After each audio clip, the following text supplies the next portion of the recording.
Insperity presents the Small Business Advocate Show with Jim Blasingame, brought to you by FedEx, CareerBuilder.com, and Palo Alto Software. This is a copyrighted production of Small Business Network, Inc., all rights reserved.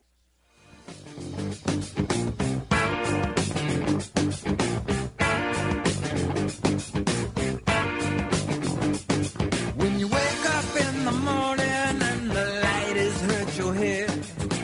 Welcome back. 23 after. I'm Jim Blasingame. Thanks for staying with me. My website is smallbusinessadvocate.com. Lots of stuff that will help you with your small business. Don't forget to check out the archives, the articles, the Brain Trust members. The knowledge base is there. My blog is there. Subscribe to my newsletter. I hope you'll do that. We'll send that to you by email every Sunday afternoon, get you ready for the week ahead. We also have a poll question right on the home page. When you click your answer, you will be able to see how the poll is going so far immediately. So all that's at smallbusinessadvocate.com. Having a great visit with our new friend, Rich Skrenta, Skrenta. If you're Blekkoing him, I'm going to have to get used to that, Rich. He's one of the co-founders of Blekko, BLEKKO.com, which is an audacious search engine. Rich, where did you get the audacity to think you could take on the gorilla? Well, we looked at the market and said, there's only two search engines left. And the web's not getting smaller; it's getting bigger and bigger. And not only is there only two left, one of them is not. It's not inconsequential, but it's not a real player. They've been making some investment and they've been growing their market share. But yeah, Google's the 800-pound gorilla in the room. Do you? I'm going to give you a chance to be controversial here.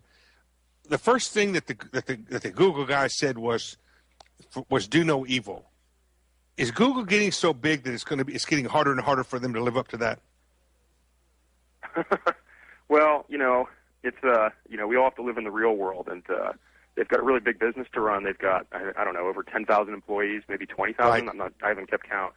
And there's a lot of people there. They're actually engaged in a lot of different businesses, and sometimes there's not evil intent, but it's just sort of indifference.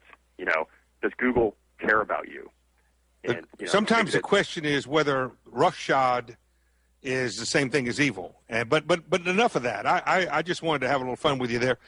Talk to us about Blekko. How does Blekko differ from Google? Why did you think Blekko was important? So we've got two main features. One is a way to add a category to your search results to cut out all the spam. So if you're doing a search like, say, a personal finance search, these are full of spam on Google. You can come to Blekko, do your search, something like, say, cashback credit card or debt relief, and add /money onto the end of your search on Blekko, and get only the top personal finance sites. Health searches, you could do a search like, say, pregnancy tips or cure for headaches, add /health.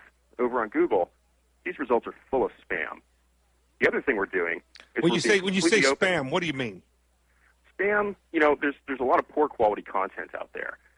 There's stuff where a computer programmer will write a program to just randomly generate a bunch of words about a topic and put up a blog. Oh yeah, it's all junk. I thought Google had developed a way to cull those. They cull a lot of it, but there's just so much of it that they can't keep up. It's a fight. What I don't like is when I get a search result that's basically a part of a thread on a blog or something. That's right. The other kind of spam out there, it's a kind of spam we call gray spam. And it's where companies are paying writers in, say, outside the U.S., maybe 50 cents or $1 to write an article about a topic, like maybe medical advice. Right. The algorithm can't tell the difference. You've got two articles about something like diabetes, one written by a doctor at the Mayo Clinic, the other one written by some guy in the Czech Republic for 50 cents. And he just, he doesn't know what he's talking about. He just cut and pasted it from Wikipedia. The only reason he did that is to make money from your ad click. The algorithm can't tell the difference between these two pieces of content. But your algorithms can? Well, we're saying let's go out there and identify the best health sites. The top 100 health sites really can answer any medical query. And you don't want to search the World Wide Web for health information. It's scary out there.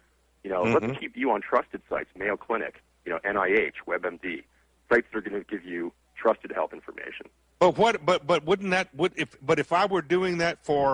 If I were doing that for search engines, you wouldn't be a Mayo Clinic at this point. Would I not lose you? We have a model very similar to Wikipedia where we're basically asking the public to come to Blekko and help us make our tags better.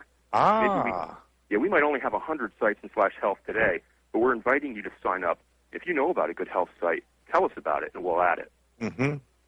So it's a little bit of a social network search engine. That's right. People have applied this to things like, Wikipedia, but nobody's applied it to web search before. Right. And we said this What's your works. business model? Right now, we don't have any ads on the site. Search ads are the most valuable kind of traffic on the net. You can get $50 to $100 per 1,000 page views, but that's a proven business. The hard part is how do you get people to come to a new search engine? Nobody's done this in the past 10 years. So we're really focused just on getting people coming to the site and having a good experience. Will your business model convert over to ad sales eventually? It will, yeah. Because search traffic's so valuable, we only need, say 1 to 2 million searches per day, and we'd be a profitable company. If we were starting a blog network, we'd need a lot more traffic to get to profitability. One thing about it is there's no question in my mind, if you do a good job, there's room for you in the world. And what you're doing is you're not trying to beat Google. You're just trying to find your little corner of the marketplace, aren't you? We want to be the number 3 search engine. There's only 2 left, so we think we almost win by default. I think you ultimately may be number 2 by default, to be honest with you. But hey, listen, Rich, will you come back another day and teach us about SEO? Oh, I'd love to. Let's have you back again. Blekko.com is the new search engine, folks. Check it out. See what you think about it. And Rich Skrenta is one of the founders and the CEO. Rich, looking forward to getting you back again real soon. Sounds good. Thanks. Congratulations, by the way, on your venture. Check it out, folks, when you get a chance. Blekko with K's, 2Ks.com. Quick break. Stay with me. I'll be right back. Insperity presents the Small Business Advocate Show with Jim Blasingame, brought to you by FedEx, CareerBuilder.com, and Palo Alto Software. This is a copyrighted production of Small Business Network, Inc., intended for the private use of our audience. Except as otherwise provided by copyright law, all other copying, redistribution, or publication without prior written consent is prohibited. All rights reserved. Prohibited. All rights reserved. Prohibited.